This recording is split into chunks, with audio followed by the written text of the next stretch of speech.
தமிழ்மணி அவங்கள்ட்ட இருந்து துவங்குறேன் சார். டாஸ்மாக் முறைகேடுகள் அதிமுக ஆட்சி காலத்தில் நடந்ததாக முதலமைச்சர் கூறுறாரு. இதற்காக நாங்க ஏன் டெல்லிக்கு போகணும், ஏன் இந்த விமர்சனம்லாம் எங்க மேல? சார், அதாவது எந்த காலத்தில் நடந்ததுங்கிறது தான் பேசிக் கொஸ்டின். நீங்கள் சுற்றி வளைச்சா நேரடியாக பேசுகிறோம்னா சாராயம், விபச்சாரம், லஞ்சம் 18ஆம் நூற்றாண்டில் இருந்துச்சு, கிமு 3ஆம் நூற்றாண்டிலும் இருந்துச்சு. இதை நீங்கள் மூணும் சாராயமும் லஞ்சமும் சேருமானால் டாஸ்மாக்னு பேர் வச்சுருக்கோம். இப்போ நம்ம எல்லா காலகட்டங்களிலும் இருந்திருக்குது. எவன் தவறு செய்தாலும் அந்த அயோக்கியன் ஜெயிலுக்கு போகட்டும், என்னுடைய கருத்து அதுதான். அதில் இன்னொன்று, இப்போ இந்த டாஸ்மாக் கேஸை விசாரணை பண்ணக்கூடாதுன்னு சென்னை உயர்நீதிமன்றத்தில் ஒரு வழக்கு போட்டு தோற்று போய் அதை தூக்கிக்கிட்டு டெல்லிக்கு போனது இபிஎஸ்ஸா? இபிஎஸ் பாதிக்கப்படக்கூடிய வாய்ப்பு இருக்குமானால் இபிஎஸ் தானே வழக்கு போட்டிருக்கணும். ரொம்ப காமன் சென்ஸு. நான் இந்த பார்ட்டி அந்த பார்ட்டியெல்லாம் ஆதரிக்கலை. வழக்கு போட்டிருப்பது யார்? நாங்கள் பாதிக்கப்படுகிறோம் என்று சொல்லுவது யார்? ஒன்று. நம்பர் 2, இன்றைக்கி ஒரு நீதிபதி சொல்கிறாரு, அவர் சொல்கிற வார்த்தையில் எனக்கு உடன்பாடு இல்லை. ஜஸ்டிஸ் புகழேந்தி, ஏதோ நடக்கிறதுன்னு நான் சொல்லலாம், நீங்கள் சொல்லலாம். Something wrong in the department. So அது தப்பு சார். சம்திங் ராங் இல்லை சார், ஊழல். அதை ஒரு நீதிபதியே அதை சொல்ல தயங்கினார்னா நீங்களும் நானும் சொல்ல முடியுமா? அது அந்த வழக்கே அதான். அவன் சொல்கிறான், ஏண்டா பப்ளிக்கில் சொன்ன, லஞ்ச ஒழிப்புத்துறையில் போய் கம்ப்ளைண்ட் கொடுத்தோம், ஒரு நடவடிக்கை எடுக்கலை. முதல்ல ஒரு அமைச்சர் இருந்தார், அப்போ காசு கூட வாங்கினாங்க. குறைஞ்சது ஒரு 4 வீடியோ நான் பார்த்தேன், நீங்கள் கூட குறைச்சி எனக்கு தெரியாது. திருப்பி முத்துசாமி வந்தார், அவர் பீல்ட்லேயும் காசு கூட வாங்குறாங்க. சொல்கிறாங்க, நீ யார்கிட்ட வேணால் போய் சொல்லிக்கோ, விற்கிறவன் சேல்ஸ்மேன் அப்படின்னு சொன்னால் அது யார் தப்பு பண்ணாங்களோ அதை கண்டுபிடிக்க என்ஃபோர்ஸ்மெண்ட் டைரக்டரேட் முயற்சி பண்ணுது. இது குற்றம்ங்கிறத வேறு மாதிரி சொல்கிறேன் பாருங்கள். ஒரு அம்மையார் ஜெனரல் மேனேஜர் திருமதி சங்கீதா பின்பக்கமாக போயிட்டு பின்பக்கமாக வர்றாங்க, அவங்க இஷ்டம், நான் தப்பு சொல்ல முடியாது. ஆட்டோவில் உட்காந்து, அதாவது உள்ளே கேள்விகள் ஏற்படுத்திய உஷ்ணத்தையும் இந்த அம்மையார் பதிலில் இருந்த ஓட்டைகளையும் நான் எப்படி பார்க்கிறேன் என்றால், அந்த அம்மையார் ஆட்டோக்கார்ட்ட சொல்கிறார், டேய் லூசு போடா வேகமா. இது ஒரு ஜெனரல் மேனேஜர் ஆட்டோக்காரனை ஏன்னா உள்ள அவ்வளவு ஹீட் அந்த அம்மாவுக்கு. அதை விட வெளியே வந்திருக்கிறாங்க. அந்த அம்மாவுக்கு சட்டம் தெரியும். சென்னையில் 40 கிலோமீட்டருக்கு மேலே ஆட்டோ வேகமாக ஓட்டக்கூடாதுங்க. இது சட்டம் எல்லாருக்கும் தெரியும்னு நான் நம்புகிறேன். அந்த அம்மாவுக்கு தெரிஞ்சிருக்கும். அந்த ஆள் கூட ஆட்டோக்காரரும் தப்பாக பேசலை. நான் பேசியிருந்தா பலாருன்னு என்ன ஆட்டோக்காரன் அடிச்சிருப்பான், 100 ஆட்டோக்காரன் ஒன்றா சேர்ந்து ஸ்ட்ரைக் பண்ணியிருப்பான். அந்த அம்மாவுடைய குற்ற உணர்வு, தப்பு நடந்துச்சா இல்லையாங்கிறது எனக்கு வேறு ஆதாரம் வேண்டாம். அந்த அம்மையார் பேக்கில் போயிட்டு பேக்கில் வழியாக வெளியே வர்றாங்க, பின்வாசல் ஆட்டோக்காரன்ட்டு அதனுடைய வெறுப்பை காமிக்கிறாங்க. அதுலேருந்து தெரியுது ஒரு நீதிபதி 4 பேரை விடுதலை பண்ணுறாரு. இல்லை சார், அது பதட்டத்தில் கூட இருக்கலாம்ல, அது என்ன குற்ற உணர்வு அப்படின்னு நம்ம எப்படி முதல்ல என்ன பதட்டம்னு நீங்கள் ஃபீல் பண்ணுறீங்க? ஆட்டோ வேகமாக போனால் ரைடு வராங்க. எங்கே சார் ரைடு? ஆட்டோ ரைடு இது. நான் பேசுகிறது ஆட்டோ ரைடு. உள்ளே போய் பேசி முடிச்சாச்சு. அந்த அம்மா 6 மணி நேரமோ 7 மணி நேரமோ நீ பார்க்கலையா? அப்புறம் பின்வாசல் வழியாக போனாங்க, வெளியே வர்றாங்க. ஒரு 5-6 ஹவர்ஸ் ஏதோ ஸ்டேட்மெண்ட் கொடுத்துட்டு. அப்போ என்ன ரைடு கீடெல்லாம் வருது? இல்லை, உள்ளே இருந்த பதட்டம் அப்படின்னு நான் சொல்கிறேன். ஆட்டோ வெளியே வந்தாச்சு, நிம்மதி பெருமூச்சுன்னு சொல்லுங்கள், நான் ஏற்றுக்கிறேன். அப்பா தப்பிச்சோம்டா, நியாயம். நான் ஏதோ பதில் சொல்லி வெளியே மன்னிச்சுங்க, நான் ஒரு மிக சாதாரணமான மனிதன். நான் அப்படி தான் நினைப்பேன். அப்பா தப்பிச்சுக்கிட்டு வெளியே வந்துட்டோம்டா நம்ம, இன்னும் ஒரு பெருமூச்சு அப்பா இன்னும் உட்காருவேன். அங்கே பதட்டம் வந்ததுன்னா நம் புரிதல் தவறு. அதனால் இது போட்டது, வழக்கு போட்டது யாரோ அவங்க பாதிக்கப்பட்டு இருக்கிறாங்க. அவங்கக்கிட்ட தப்பு இருக்குது. இப்போ நான் சொன்னேன் இல்லையா, எவன் தப்பு பண்ணாலும் அயோக்கியம் சார் அவன் ஜெயிலுக்கு போட்டு ஸ்டாலினை சொல்லுங்க இந்த வார்த்தையை சொல்லுவாரா? அவர் சொல்றாருல இதெல்லாம் அதிமுக ஆட்சியில போடப்பட்ட வழக்குகள் சார். ஆமாம் சார், நான் அங்கே தான் ஆரம்பிச்சது, நான் மறுக்கலையே சார், நான் தான் சொன்னேன். அதுக்கு முற்றுப்புள்ளி வைக்கிற மாதிரி தானே முதல்வர் பேசியிருக்கிறாரு. முற்றுப்புள்ளியா தொடர்ந்துட்டாரு. அங்கே 2 நடந்தா 500 நடக்குது. இங்கே மல்டிப்ளை பண்ணார், மல்டிப்ளையர் வச்சு அது ஒரு அதான் நடந்துக்கிட்டு இருக்கு. எல்லா ஆட்சி காலங்கள்லையும் தப்பு நடந்திருக்கு, நான் ஒன்றும் மறுக்க மாட்டேன். எந்த ஆட்சி வந்தாலும் அங்கங்கே சிறு சிறு தவறுகள் நடக்கும். அதை ஒரு இயக்கமாகவே நடத்தியது திமுக ஆட்சி. அதனால தான் இயக்கமா அப்படின்னு சொல்றீங்க. லஞ்சம் வாங்குறதுங்கிறது ஒரு சிஸ்டம் சார். 10 ரூபா வாங்கினேன்னா எனக்கு 2 ரூபா, அண்ணனுக்கு 1.5 ரூபா, சாருக்கு 3 ரூபா. நான் அதுக்கு தான் என் மேலே அதிகமாக குற்றத்தை ஏற்றுக்கிட்டேன். இதை ஒரு சிஸ்டம் ஆக்குனது இப்போ இருக்க கவர்மெண்ட்டு. அதனால தான் பதறி ஓடுறீங்க. அந்த ஏதோ சுப்ரீம் கோர்ட்டில் ஸ்டே கொடுத்துருக்காங்களே. நான் இது முதலமைச்சர்கிட்ட சொல்ல 7 வழக்குகள் தான் பதிவு செய்யப்பட்டிருக்கு. அந்த வழக்குகளின் அடிப்படையில் தான் அமலாக்கத்துறை விசாரணை அப்படின்னு சொல்றாங்க. அந்த 7மே அதிமுக ஆட்சி காலம் தானே. இன்னைக்கு இருக்கக்கூடிய கவர்மெண்ட் போயிட்டு இருக்கும்போது இவங்களை டிஸ்டர்ப் பண்ற மாதிரி இருக்கே சார். 41 வழக்குங்கிறது என்னுடைய அபிப்பிராயம். எப்படி 7ன்னு சொல்றீங்க? நான் ஒரு 10 விவாதத்தில் கலந்துக்கிட்டேன். 41ங்கிறது என்னுடைய அபிப்பிராயம். ஏடிஎம்கே பேர்லேயும் இருக்குது, நான் அதை மறுக்கவே தயாராக இல்லை. நான் தான் சொல்கிறேன், எவன் திருடினீங்களோ அவன் ஜெயிலுக்கு போங்க.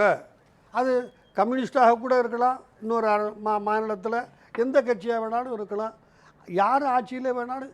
பட் இன்னைக்கு நான் தான் சொல்கிறேங்க, முதல்ல வர அமைச்சர் அவர் ஜெயிலுக்கு போயிட்டார்.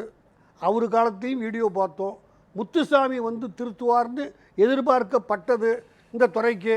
அவர் வந்த பிறகு அதான் நடக்குது. அது மட்டும் இல்லை, அக்கௌண்ட்லேயே வராத சார், ஒரு ஹோம் செக்ரட்டரி அஃபிடவுட் போடுறாரு, யாரோ அல்ல, ஒரு சீனியர் ஐஏஎஸ் ஆஃபீஸர் இந்த ஸ்டேட்டினுடைய ஹோம் செக்ரட்டரி போடுறாரு. ஒரு 2 நீதிபதிக்கிட்ட வருது. நடந்தது தான் நான் சொல்கிறேன். ஒரு சின்ன புள்ளி கமா கூட நான் சேர்க்கலை, போடுறாரு. 2 ஜட்ஜிகள் இன்றைக்கி சுப்ரீம் கோர்ட் பண்ணிச்சில்ல, அதெல்லாம் அவங்க முதலே இங்கே பண்ணிட்டாங்க. ஆஹா, ஜெயிலில் வச்சு ஸ்டேட்மெண்ட் வாங்கினீங்களா, ஸ்டே எல்லாம் சொன்னாங்க. என்னாச்சு, திருப்பி அவங்கக்கிட்ட போச்சு, நாங்கள் இந்த வழக்கை விசாரிக்க மாட்டோம். அப்போ தான் அவங்க படித்தாங்க, உள்ளே என்ன மெட்டீரியல் இருக்குன்னு அப்போ தான் தெரியும், படித்தேன். இன்னும் நாளைக்கு அந்த அஃபிடவுட்டில் உள்ளது எல்லாம் நான் 1000 ஷோவில் கேட்டேன். இந்த உள்ளே வச்சு பூட்டிட்டாங்கன்னு சொல்கிறீங்களா, அந்த பெண்ணு பேர் என்ன, ரோஸ்மேரியா, கமலாவா, ஆம்பளையை பூட்டினவன் பேர் கிருஷ்ணமூர்த்தி. ஏன் சொல்லுங்களேன், யாரை வச்சு பூட்டினாங்க, யாரை வீட்டுக்கு அனுப்பலன்னுட்டு ஃபோனை வாங்கிக்கிட்டாங்க. வாங்குவாங்க சார்.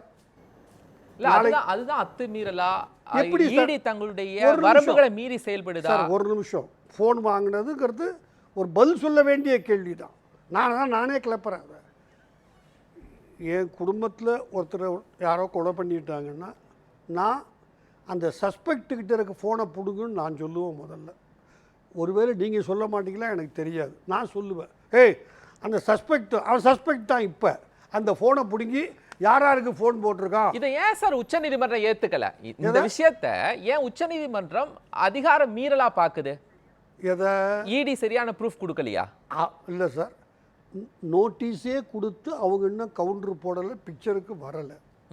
இதையே குற்றச்சாட்டை 2 நாளைக்கு முன்னாடி அவங்க சீனியர் வக்கீல் சொன்னார், வைஸ் சான்சலர் எங்களுக்கு வாய்ப்பே கொடுக்காம ஸ்டே, எல்லாருக்கும் தெரியும், நான் நம்புகிறேன், நான் நம்பி பேசிக்கிட்டு இருக்கிறேன். அதே தான் நடந்துச்சு.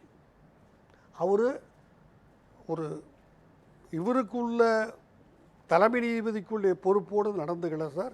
கேட்டிருக்கணும், எப்பா எத்தனை குற்றச்சாட்டு சொல்கிறீங்க, பட் அத்துமீறல் உங்கள் வார்த்தையை சொல்கிறீங்க. 600 பக்கம் தெரியாதவன் கற்றுக்கிட்டு என்கிட்ட பேப்பர் புக்குன்னு பேருக்கு சுப்ரீம் கோர்ட்டில் ஒவ்வொரு ஜட்ஜுக்கும் கொடுத்துருப்பாங்க. அதில் என்னென்ன இருக்கும், அஃபிடவுட் இருக்கும், கவுண்டர் இருக்கும், கீழ்கோர்ட்டு உண்டானால் அந்த ஜட்ஜ்மெண்ட் அதில் இருக்கும்.